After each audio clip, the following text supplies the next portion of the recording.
الكلب الموجود في الصورة الاسم ديالو هو هاتشيكو، وهي كلمة باللغة اليابانية. سنة 1923 وجد مواطن ياباني اسمه أوينو جارو صغير في الصندوق الصغير داخل العربة من عربات القطار الذي كان يستقله يوميا لعمله كبروفيسور في قسم الزراعة في جامعة طوكيو. فأخذ أوينو هذا الجارو معه، وكان لا يزال جارو صغير ورباه في بيته وأطلق عليه اسم هاتشيكو.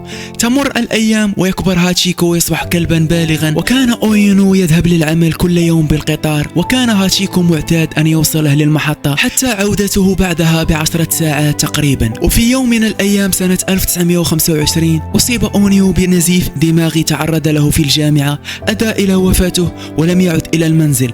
ظل الكلب هاتشيكو منتظرا صاحبه على الرصيف المحطة لمدة 10 أعوام كاملة حتى مات الكلب هاتشيكو. تم تصميم تمثال لكلب هاتشيكو في مدخل محطة شيبويا في اليابان، ولا يزال هذا التمثال موجود حتى الآن رمزا للوفاء والثقة والإخلاص، وأصبح يزوره الآلاف السياح سنويا ويلتقط الناس معه صور تذكارية.